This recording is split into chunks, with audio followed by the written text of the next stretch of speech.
Au fil des années où je l'ai connue, elle était une compagnie fabuleuse, la meilleure invitée possible pour un dîner, incroyablement indiscrète, une vraie commère. Vous pouviez lui demander n'importe quoi, et elle vous répondait. C'est ainsi qu'Elton John a décrit sa chère amie, la princesse Diana. Elle n'était pas seulement une royale, elle était authentique, drôle, chaleureuse et sans filtre derrière des portes closes.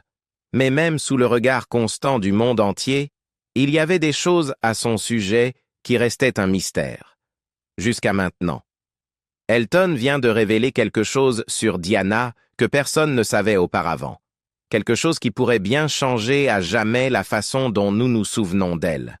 Alors, installez-vous confortablement, car voici une histoire que vous ne voulez pas manquer. Et si vous aimez découvrir les vérités cachées derrière les légendes, n'oubliez pas d'aimer et de vous abonner. Maintenant, entrons dans le vif du sujet. Imaginez ceci. Nous sommes en novembre 2022 et le monde célèbre l'iconique Sir Elton John alors qu'il monte sur scène pour sa tournée d'adieu. Mais avant que la musique ne commence, un message vidéo émouvant est diffusé. Un message qui touche en plein cœur tous ceux qui regardent. Sur l'écran apparaissent le prince Harry et Meghan Markle, leurs mots emplis de chaleur et de gratitude. Merci d'avoir été l'ami que vous étiez pour ma mère. Merci d'être notre ami. Merci d'être un ami pour nos enfants, dit Harry, sa voix portant le poids de souvenirs précieux. Il sait que la soi-disant retraite d'Elton ne sera pas son dernier spectacle.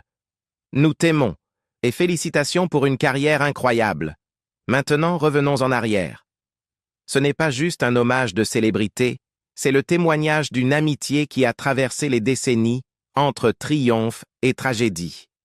Elton John a rencontré le jeune prince Harry alors qu'il n'était encore qu'un enfant, lors d'un déjeuner au palais de Kensington, organisé par nul autre que Diana, princesse de Galles. Également à cette table, l'illustre créateur de mode Gianni Versace. Imaginez cette pièce, un rassemblement de visionnaires, et pourtant, aux yeux d'Elton, la présence la plus mémorable était celle du petit garçon roux, timide et doux, assis à côté de sa mère. Quel bonheur ce fut de voir ce jeune garçon grandir et hériter de la chaleur de sa mère, de son sens de l'humour et de son courage à défendre les causes auxquelles il croit vraiment, a plus tard confié Elton. Et s'il y a bien une chose que le monde entier sait à propos du prince Harry, c'est qu'il a bel et bien hérité de l'esprit intrépide de Diana. Mais la gentillesse de Harry ne se limite pas aux grands gestes. Elle réside dans sa façon d'entrer en contact avec les gens, une qualité dont Elton se souvient vivement. Le prince Harry a cette rare capacité à entrer dans une pièce remplie d'inconnus et à mettre tout le monde à l'aise, a-t-il un jour déclaré. C'est un don que sa mère possédait également. Elton l'a décrit dans son autobiographie. Elle était dotée d'une aisance sociale incroyable, d'une capacité à faire en sorte que les gens se sentent totalement à l'aise en sa compagnie. Leur lien allait bien au-delà des mots. Elton était là, aux côtés de Harry au fil des années, soutenant ses actions caritatives, chantant à son mariage avec Meghan au château de Windsor et assistant même au mariage du prince William en 2011. Mais peut-être que le moment le plus marquant de leur lien a eu lieu en 1997, après le décès tragique de Diana. Là, Elton s'est assis au piano. Sa voix tremblait légèrement lorsqu'il a chanté « Candle in the Wind », dont les paroles avaient été modifiées pour rendre hommage à sa chère amie. Cette chanson est devenue l'hymne d'un adieu que personne n'était prêt à dire. Des décennies plus tard, Elton reste farouchement protecteur de l'héritage de Diana et de ses fils. Il n'a jamais hésité à dénoncer la presse, surtout lorsqu'il estime qu'elle dépasse les bornes. La mère du prince Harry, Diana, princesse de Galles, était l'une de mes plus chères amies.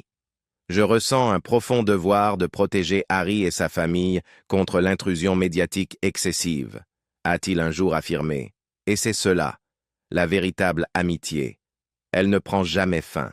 Elle survit dans les souvenirs, dans la musique, dans la loyauté indéfectible qui résiste à l'épreuve du temps.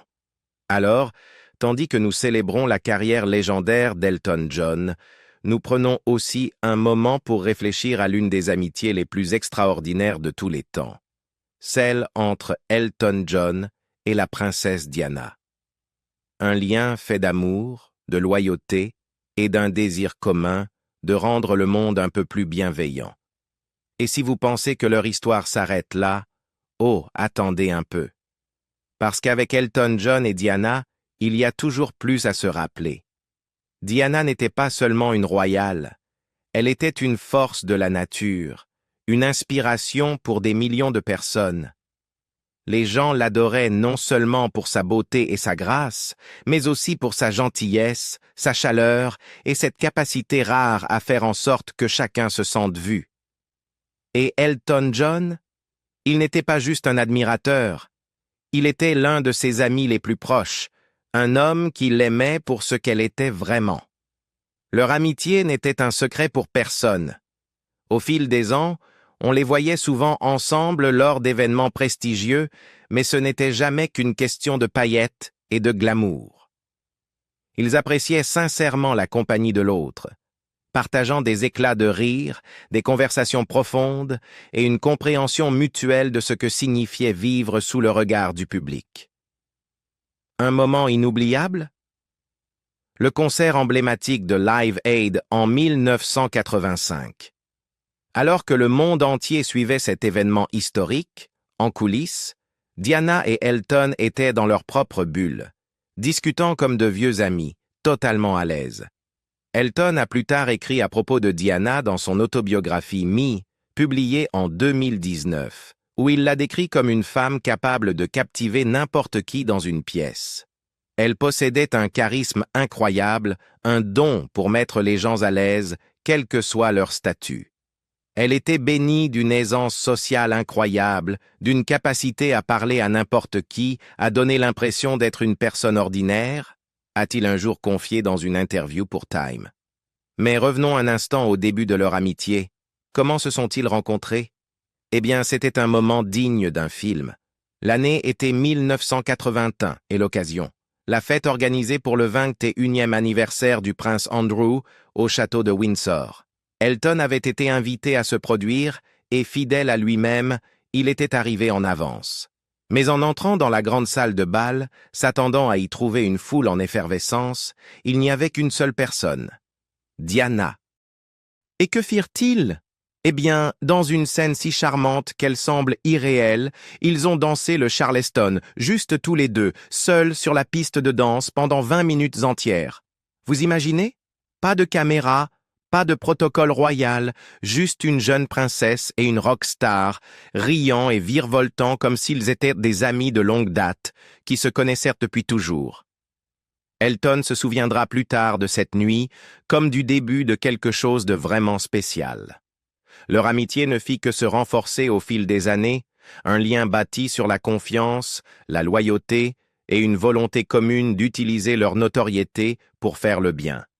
Et puis, il y a la connexion entre Elton John et la famille royale britannique, et celle-là remonte à loin. Bien avant qu'il ne développe une amitié profonde et durable avec la princesse Diana, il côtoyait déjà la royauté.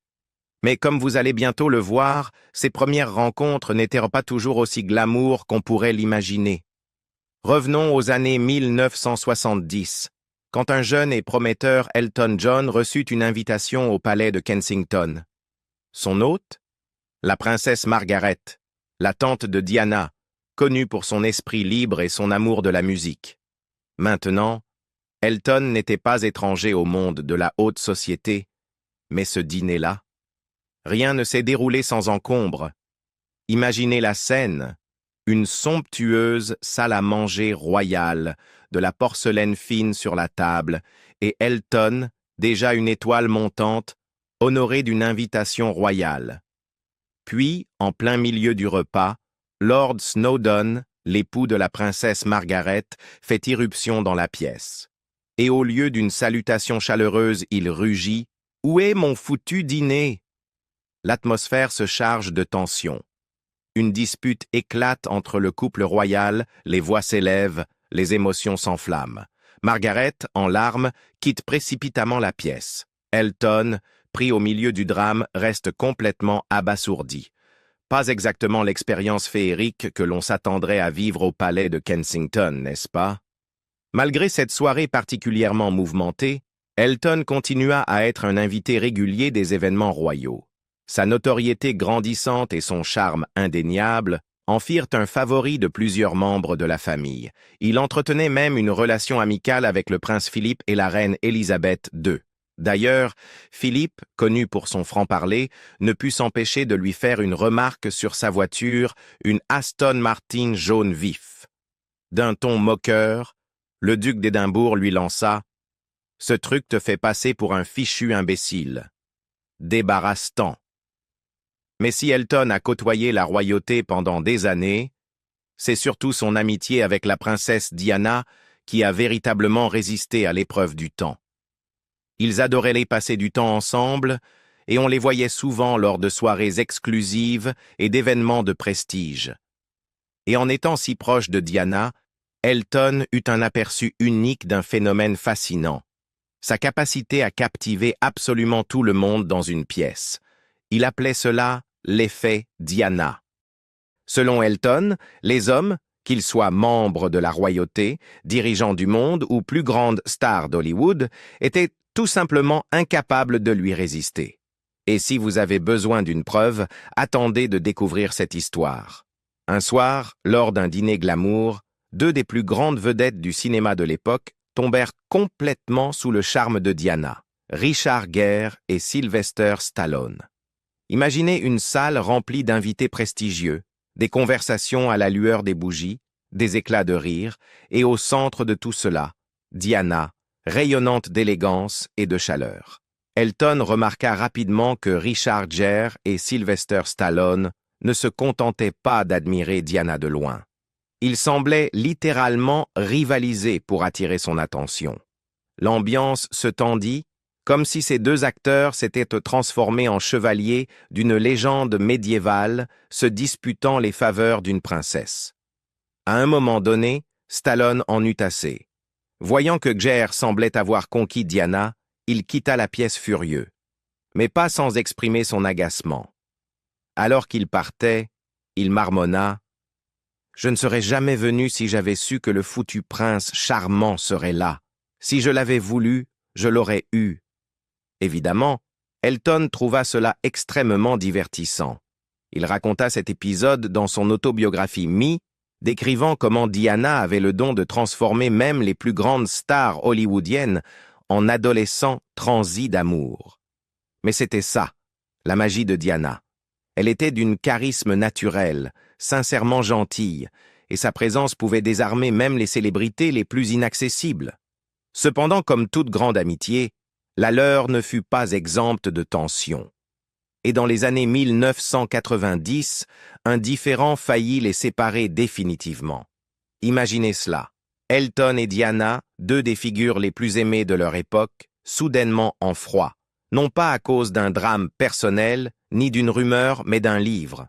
Oui, un livre, mais pas n'importe lequel. Ce livre de photographie était une collaboration entre Elton John et le légendaire créateur de mode Gianni Versace. Son objectif? Récolter des fonds pour la fondation d'Elton contre le sida, une cause qui leur tenait à tous deux particulièrement à cœur. Et pour le rendre encore plus spécial, Diana avait accepté d'en rédiger l'introduction. Un partenariat idéal, du moins en apparence. Mais à la dernière minute, Diana se rétracta. Le palais de Buckingham n'appréciait pas vraiment le livre. Il contenait certes des images magnifiques, mais parmi elles figuraient des portraits de membres de la famille royale, mêlés à, et c'est là le problème, des photos de mannequins masculins, certains simplement drapés de serviettes. C'était audacieux, c'était artistique, mais pour la famille royale, c'était trop controversé. Toujours soucieuse de son rôle au sein de la monarchie, Diana décida de se retirer du projet. Pour elle, il s'agissait de préserver la paix avec la reine. Pour Elton, c'était un coup de poignard. Il n'en revenait pas. Il ne s'attendait pas à ce que Diana se retire, surtout après avoir vu le livre. Et en s'éloignant, elle ne se détacha pas seulement du projet, elle prit aussi ses distances avec Elton, du moins pour un temps. Malgré ce revers, Elton poursuivit son travail et le livre fut finalement publié, générant des fonds essentiels pour la lutte contre le sida. Mais le mal était fait. Pour la première fois depuis des années, Elton et Diana cessèrent de se parler. Blessé et déconcerté, Elton tenta de renouer le contact. Il lui écrivit, cherchant à comprendre pourquoi elle s'était soudainement désistée. Mais lorsqu'elle répondit, quelque chose avait changé. Sa lettre était froide, distante, rien à voir avec le ton chaleureux et affectueux dont elle avait toujours usé avec lui. Cette réponse ne fit qu'accentuer la frustration d'Elton. Il admit plus tard: « Je lui ai écrit en retour, en lui reprochant la somme d'argent qu'elle avait fait perdre à la Fondation contre le sida, en lui rappelant qu'elle avait déjà vu le livre. » Mais malgré leur amitié profonde, la fierté s'interposa.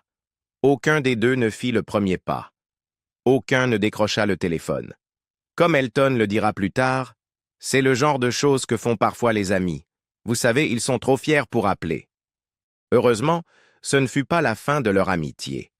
Le temps finit par apaiser les tensions et leur affection mutuelle était plus forte que n'importe quelle dispute. Même lorsqu'ils ne se parlaient plus, Elton ne pouvait se défaire d'un pressentiment. Quelque chose n'allait pas chez Diana. Il la connaissait trop bien pour ne pas voir qu'elle traversait une période difficile. Selon biographie, il avait le sentiment qu'elle devenait de plus en plus isolée. Il confia plus tard: « Elle semblait perdre le contact avec ses amis les plus proches, ceux qui lui disaient la vérité, et s'entourer de gens qui lui disaient seulement ce qu'elle voulait entendre. » Et cela l'inquiétait. Diana avait toujours été un véritable soleil, une femme qui faisait sentir à chacun qu'il comptait. Pourtant, dans ces dernières années, elle s'éloignait de ceux qui l'aimaient vraiment. Elton croyait que les personnes qui auraient pu l'aider étaient précisément celles dont elle s'était éloignée, préférant s'appuyer sur des individus qui n'avaient peut-être pas ses meilleurs intérêts à cœur. Cela lui faisait mal de voir ce changement. Il déclara un jour: « J'ai toujours pensé que les personnes qui ressentaient vraiment quelque chose pour elle et qui lui étaient sincèrement fidèles, elle les a un peu mises de côté à la fin. » Mais ce n'était pas la seule chose qui le préoccupait. Il avait depuis longtemps ressenti que le mariage de Diana avec le prince Charles était tout sauf chaleureux, même avant que leur divorce ne soit officialisé. Il voyait les épreuves qu'elle traversait, la façon dont elle affrontait tout cela avec grâce, malgré son tourment personnel. Puis, en juillet 1997, la tragédie frappa, réunissant Elton et Diana. Leur ami cher, Gianni Versace, fut assassiné devant son domicile à Miami. Le monde était sous le choc. Mais pour Elton et Diana, la douleur était personnelle. Ils avaient perdu quelqu'un qu'ils adoraient tous les deux, quelqu'un qui avait apporté de la lumière dans leur vie. Lors des funérailles de Versace, ils trouvèrent du réconfort dans la présence l'un de l'autre. Diana, toujours un pilier de force, consola Elton lorsqu'il s'effondra. « Elle est restée calme pour moi, aux funérailles de Gianni, et elle a gardé sa contenance. Quand j'ai commencé à pleurer, elle m'a pris dans ses bras. C'était exactement ce qu'elle était, » déclara plus tard Elton. Pour lui, elle n'était pas seulement une princesse, elle était une force apaisante, quelqu'un qui savait instinctivement comment réconforter les autres, même en plein deuil. Diana avait immédiatement contacté Elton en apprenant la disparition de Versace, s'assurant qu'il allait bien. C'était un petit geste, mais Elton ne l'oublia jamais. À cet instant, les tensions passées entre eux s'effacèrent. Leur amitié, qui avait été mise à l'épreuve, était plus forte que jamais. Je l'aimais parce qu'elle a fait tellement pour la lutte contre le sida et parce qu'elle était une grande amie pour moi. Nous avons eu nos différends, mais nous nous sommes réconciliés à la fin, se souvint-il. Mais le destin peut être cruel. Cet été-là, en l'espace de quelques semaines seulement, il perdit à la fois Gianni Versace et la princesse Diana. Le chagrin était accablant. Un instant, ils étaient ensemble à se réconforter, et l'instant d'après, elle n'était plus là. Puis survint l'impensable. En août 1997, la vie de Diana fut tragiquement interrompue dans un accident de voiture à Paris. Elle était poursuivie par des paparazzis lorsque l'accident se produisit. Et en un instant, le monde perdit sa princesse. Elton était dévasté. Il fut invité à assister à ses funérailles, mais une demande à la fois honorifique et terrifiante lui fut faite. On lui demanda d'y chanter. Il avoua alors « J'avais déjà été invité aux funérailles, et maintenant on m'a demandé de chanter, ce qui est une chose assez intimidante, mais je le voulais. » Il savait qu'il devait le faire, mais il savait aussi que ce serait l'une des performances les plus difficiles de sa vie. Ce jour-là, assis au piano à l'intérieur de l'abbaye de Westminster, son cœur était lourd. Il interpréta Candle in the Wind, une version remaniée de sa chanson initialement écrite pour Marilyn Monroe, désormais réécrite pour rendre hommage à Diana. Les paroles étaient bouleversantes, capturant la profondeur du chagrin mondial. Elton avait si peur d'être submergé par l'émotion qu'il utilisa un prompteur discrètement placé près de son piano au cas où l'émotion l'emporterait sur lui. Il décrivit plus tard l'expérience comme « surréaliste », se tenant devant près de 2000 personnes en deuil à l'intérieur de l'abbaye et des millions d'autres regardant à travers le monde. Dans son esprit, il n'avait qu'un seul objectif, ne pas craquer, faire de mon mieux, sans montrer la moindre émotion. Et il y parvint. Sa performance devint l'un des moments les plus inoubliables de l'histoire moderne, un adieu digne d'une femme qui avait touché tant de vies. C'était son dernier cadeau à sa chère amie, un hommage qui résonnerait encore pendant des années. Des années plus tard, dans son autobiographie Me, il se confia sur les peurs profondes qui l'avaient tourmenté dans les jours précédant les funérailles. Ce n'était pas le trac, ni la taille du public qui l'effrayait. Non, c'était quelque chose de bien plus précis. Il écrivit « Et si je me mettais en pilote automatique et que je chantais la mauvaise version ?» Candle in the Wind faisait partie de son répertoire depuis des années, écrit à l'origine en hommage à Marilyn Monroe. Il l'avait chanté tant de fois que la mémoire musculaire aurait pu prendre le dessus à tout moment. La dernière chose qu'il voulait, c'était de laisser tomber Diana avec une erreur, surtout le jour où le monde lui disait adieu une dernière fois. Or, Elton est notoirement opposé à l'utilisation de prompteurs. Il les considère comme l'antithèse de l'énergie brute et spontanée du rock. Dans ses mémoires, il plaisanta même. Je suis presque sûr que Little Richard ne lisait pas un prompteur quand il a enregistré Long Tall Sally. Mais cette fois-ci, l'enjeu était trop grand. Il insista pour qu'un prompteur soit placé devant lui, sachant qu'il ne pouvait prendre aucun risque. Pourtant, même avec cela, la peur restait présente. J'avais interprété Candle in the Wind des centaines de fois. Ce n'était pas impossible que je perde le fil de la performance, que j'oublie le prompteur et que je commence à chanter les paroles originales. Cela ne se produisit pas, bien sûr. La performance fut impeccable, sincère, profondément émouvante et gravée à jamais dans l'histoire. Mais même si le monde pleurait Diana, quelque chose d'autre pesait lourdement sur le cœur d'Elton. La douleur inimaginable de deux jeunes garçons qui venaient de perdre leur mère. Dans son livre, il ne mâcha pas ces mots en évoquant la façon dont le prince William et le prince Harry furent traités après la mort de Diana. J'ai trouvé que la façon dont ils ont été traités ce jour-là était absolument inhumaine. Ils ont été forcés de marcher dans les rues de Londres derrière le cercueil de leur mère, sommés de ne montrer aucune émotion et de regarder droit devant eux. C'était une manière horrible de traiter deux enfants qui venaient de perdre leur maman. Elton n'était pas le seul à le penser. Des millions de personnes à travers le monde regardèrent avec stupeur ces deux jeunes princes, âgés de seulement 15 et 12 ans, défiler dans ce cortège funèbre. Et c'est ça, la magie de la princesse Diana. Elle n'était pas juste une figure royale, elle était l'une des nôtres, une amie, une mère, une femme qui vivait avec passion et cœur. Et à travers des histoires comme celle-ci, son héritage continue de briller.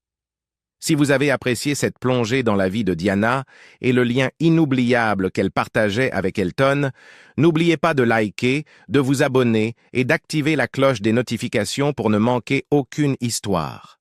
Merci de votre attention